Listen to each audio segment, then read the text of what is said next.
So let's quickly dive into the 8 things. This will be pretty quick.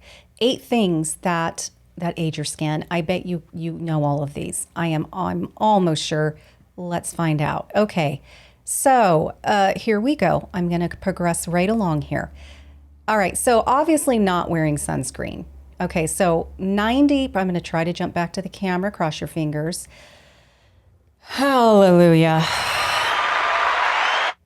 Tell you, 90% of premature aging is due to sun exposure, and it's not just in the summertime. You guys, incidental sun exposure that you get in the wintertime, for instance, the UVA rays penetrate very deeply into the skin, which that's why UVA aging rays, they're the ones that really change the DNA. They're the ones that cause the breakdown of just everything. So when it comes to the aging process, so if you're sitting by a window on a cloudy day, it can go through clouds, it can go through glass. When you're driving on a cloudy day in the winter, it's going through the clouds, it's going through the glass. If you walk your dog, like I do outside several times a day, just to get them go to the bathroom because we don't have fenced in property.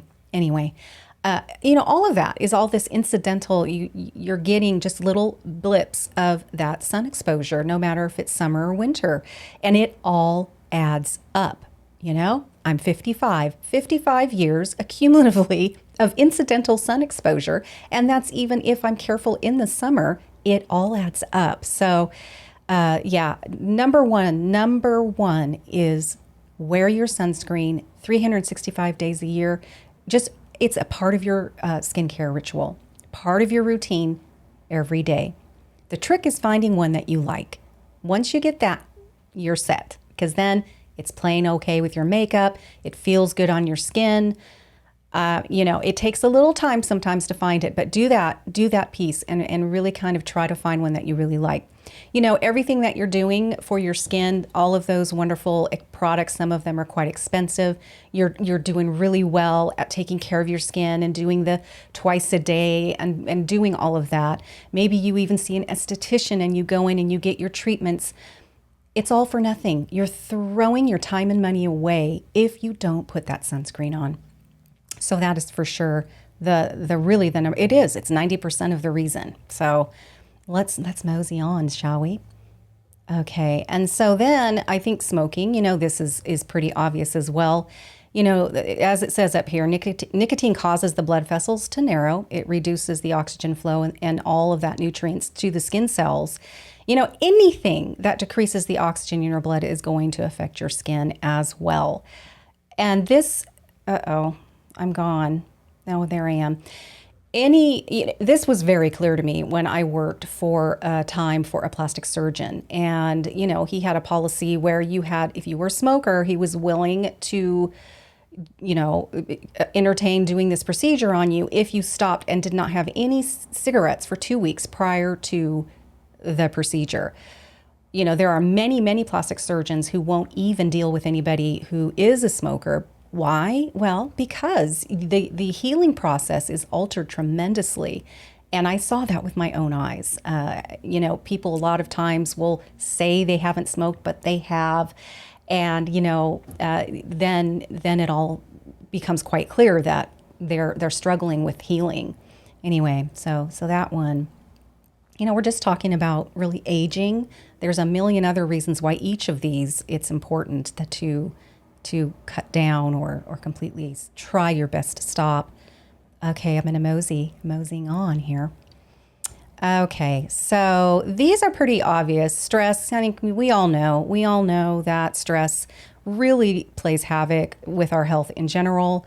And I read a really interesting study regarding this, so I'll put that when I am able, I'll be able to put that link to that study down in the show more box, because it was really interesting how it really proved that stress definitely speeds up cellular aging. So that was interesting.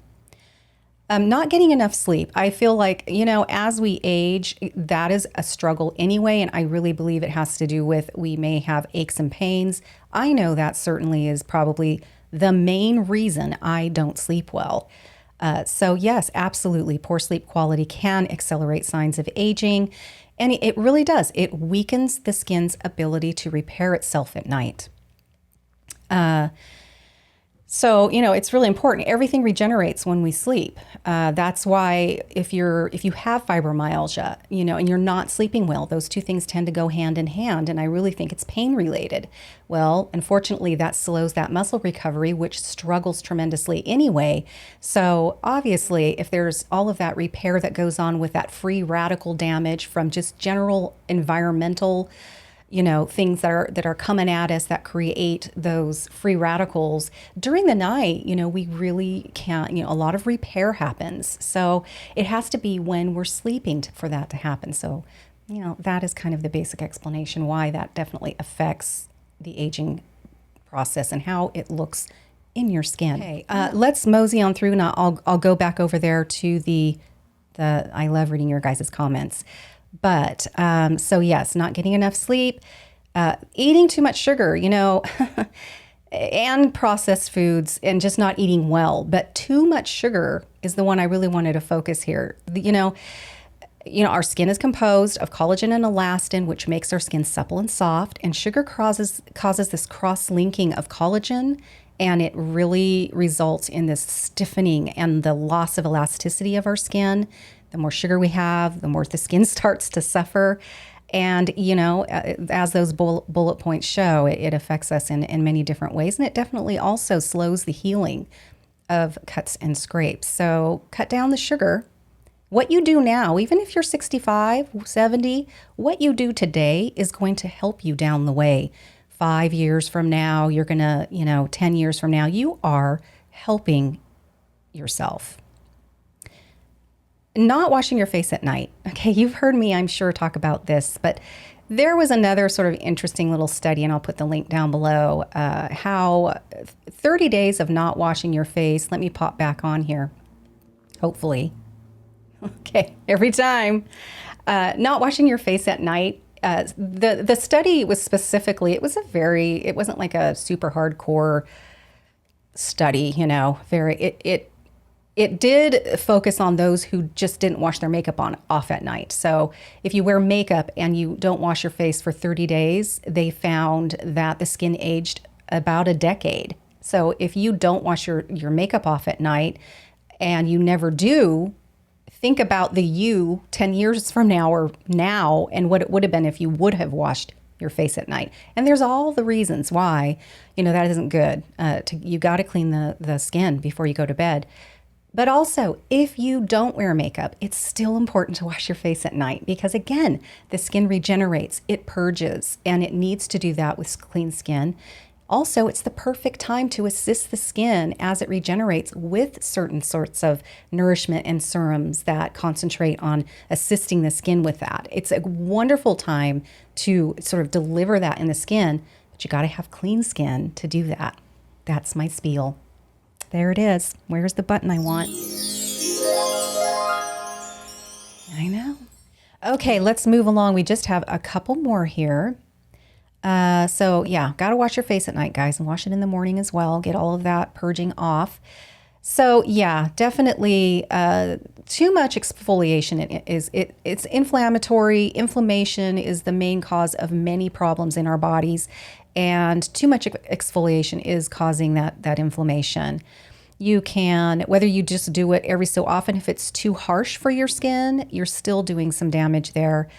And it really is a problem, I think, especially with women around our age or a little younger. We're starting to get very concerned and interested in doing everything we can to support our aging skin. And so that's where we get all this stuff coming at us when it comes to marketing. And you need this, and you need to use vitamin A in your day, and you need to use vitamin C and these acids, and make sure you use this. Before you know it, a lot of the pieces, if not all of them, have some form of an exfoliator in there, whether it's chemical or physical.